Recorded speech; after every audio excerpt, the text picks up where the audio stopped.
Hello friends, हमारे channel पर आप सभी का स्वागत है। जैसे कि अभी गर्मी का सीज़न है, बहुत से लोग सेकंड हैंड एसी का प्लान कर रहे हैं, तो ये वीडियो उन्हीं के लिए है। आप ये वीडियो लास्ट तक ज़रूर देखिए, इससे आपको बहुत सारी जानकारी मिलेगी सेकंड हैंड एसी के लिए। तो फ्रेंड्स, आपको एक बात तो ये ध्यान में रखनी है कि आपका एसी जो है वो 5 साल से ज़्यादा पुराना ना हो तो अच्छी बात है।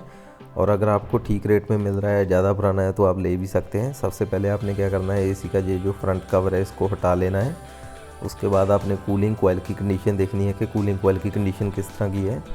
जैसे कि आप देख सकते हैं, ये कूलिंग कॉइल एकदम स्ट्रेट है, ये बेंड नहीं है।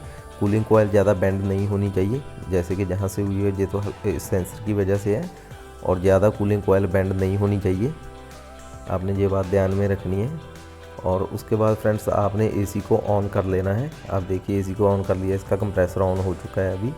अभी हम एसी की गैस के बारे में बात करेंगे। ये जो साइड में कॉपर के पाइप हैं यू शेप में, आपने इनको अच्छी तरह से चेक करना है, कहीं पर ऑयल वगैरह तो नहीं है। अगर ऑयल निकला है तो वहाँ से गैस लीक होने के चांस जो हो सकते हैं। फ्रेंड्स, गैस को चेक करने के काफ़ी तरीके हैं। अभी हमने एसी को ऑन किया, आप देख सकते हैं जहाँ पर आइस आ चुकी है, और ऊपर भी जहाँ पर भी आइस आ चुकी है। अभी हम कुछ टाइम के लिए वेट करेंगे। ये जो आइस है ये नॉर्मल एसी में आ जाती है, किसी किसी एसी में ये आ जाती है, किसी किसी में नहीं आती। और अगर पूरी कूलिंग कॉइल के ऊपर आइस आती है तो आपके एसी में गैस कम है। अभी हम कुछ देर वेट करेंगे, और ये आइस 5 मिनट के बाद अपने आप चली जाती है। अगर ये आइस एसी के स्टार्ट होने के 5 मिनट के अंदर ये नहीं जाती तो एसी में गैस कम है। यहाँ से भी आप पता कर सकते हैं कि एसी में गैस है या नहीं, कोई लीकेज वगैरह है या नहीं। और दूसरी बात आपने ये ध्यान में रखनी है, अगर आपको ओरिजिनल गैस के साथ एसी मिलता है तो अच्छी बात है।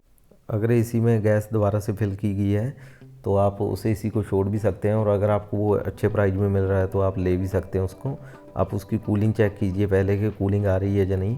जैसे कि अभी आप देख रहे हैं, एसी के दूसरे यू पर भी अभी आइस आ चुकी है, जो कुछ देर के बाद चली जाती है अपने आप। आप देखिए, जहाँ पर ये आइस आ गई है और ऊपर भी आइस आ गई है, अभी जहाँ पर भी आइस आनी स्टार्ट हो गई है।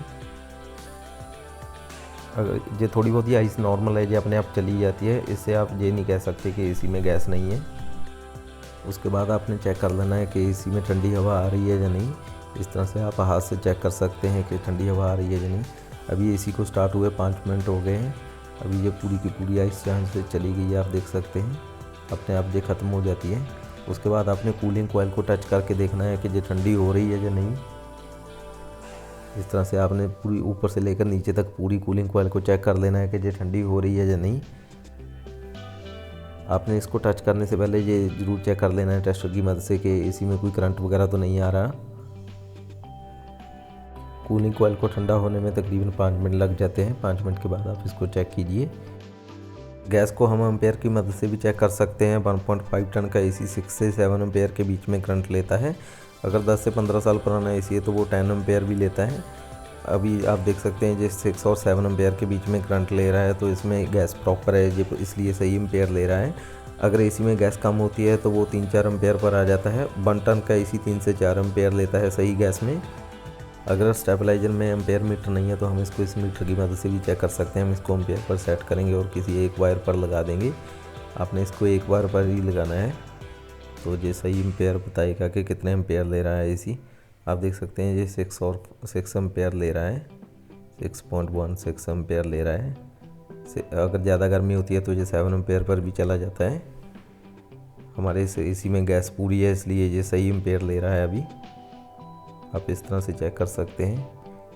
आप इन्वर्टर एसी को इस तरह एम्पेयर की मदद से उसकी गैस चेक नहीं कर सकते, ये सिर्फ नॉन इन्वर्टर एसी में ही चेक कर सकते हैं। इन्वर्टर एसी के एम्पेयर कम ज़्यादा होते रहते हैं। अभी हम बताते हैं कि कैसे पता किया जाता है कि एसी में गैस चार्ज की गई है या इसमें ओरिजिनल गैस ही है। आप देखिए, ये हमारा कंप्रेसर है। कंप्रेसर के साथ ये मोटी वाली सक्शन लाइन होती है, इससे गैस वापस आती है, और इसके साथ में ये एक पाइप लगी हुई है। आप देख सकते हैं ये पाइप है। अगर गैस चार्ज की जाती है तो इसको जहाँ से कट करके एक पेन बार लगा दिया जाता है, उससे गैस चार्ज की जाती है। आप देख सकते हैं पिक्चर में कुछ इस तरह से दिखाई देता है। इसको कभी कभी लगा भी छोड़ दिया जाता है, कुछ टेक्नीशियन के द्वारा इसको कट करके दोबारा पंच कर दिया जाता है। आप देखिए, ये जो पंच है ये ओरिजिनल किया गया है। ओरिजिनल जहाँ पर ये ब्रीजिंग की गई है, ये कंपनी की तरफ से की गई है। जब हम इसको कट करके दोबारा इस तरह से नहीं लगा सकते, जो टेक्नीशियन के द्वारा ब्रीजिंग की जाती है वो उतनी सफाई से नहीं होती है। आप इसको देखकर अंदाज़ा लगा सकते हैं कि ये कितनी सफाई से ब्रीजिंग की गई है। जहाँ पर आप इससे भी अंदाज़ा लगा सकते हैं कि इसी में गैस चार्ज की गई है या नहीं। और कट करने के बाद ये पाइप की लेंथ भी कम हो जाती है, तो उससे भी पता चल जाता है कि इसमें गैस चार्ज की गई है। अब देखिए ये पंच कंपनी की तरफ से किया गया है, ये हम दोबारा नहीं कर सकते। और इसके बाद हम बात करते हैं एसी के कंप्रेसर की। पहले आपने चेक कर लेना है कि एसी का रिमोट सही तरह से वर्क कर रहा है या नहीं। उसके बाद कंप्रेसर को चेक करने के लिए हम इसका टेम्परेचर डाउन कर देंगे। अगर 18 पर जाता है तो 18 पर, ये 16 पर जाता है हम इसको 16 पर सेट कर देते हैं। उसके बाद आपने रूम के गेट को ओपन कर देना है और कम से कम 1 घंटे के लिए चेक करना है। आधे घंटे से लेकर हम 1 घंटे तक चेक करेंगे कि कंप्रेसर ट्रिप तो नहीं कर रहा। कभी कभी ऐसा होता है कि आधे घंटे या 1 घंटे के बाद कंप्रेसर हीट होकर ट्रिप कर जाता है, तो वो भी हम यहाँ से चेक कर सकते हैं कि एसी का कंप्रेसर सही है या नहीं। हो सके तो आप एसी वारंटी में मिल रहा है वो आपको वो ले सकते हैं, क्योंकि कंप्रेसर की 5 ईयर की वारंटी होती है। और साथ में आप बिल ज़रूर लीजिए। इसी तरह से हमने जैसे कूलिंग कॉइल को चेक किया था, एसी के हीटिंग कंडेंसर को भी चेक करना है कि वो कहीं से बेंड तो नहीं किया गया, डैमेज तो नहीं है कहीं से। ये भी अच्छी तरह कंडीशन में होना चाहिए। जब एसी का कंप्रेसर ऑन हो तो जहाँ से गर्म हवा बाहर आनी चाहिए। फ्रेंड्स, अगर आपने सेकंड हैंड एसी बाई करना है तो 8 से 10 हज़ार में आपको आउट ऑफ वारंटी वाला एसी मिल जाएगा, और 12 से 15 हज़ार में आपको वारंटी में भी एसी मिल जाएगा। और अगर आपको हमारी ये वीडियो अच्छी लगी तो चैनल को सब्सक्राइब जरूर कीजिए एंड वीडियो को लाइक शेयर कीजिए।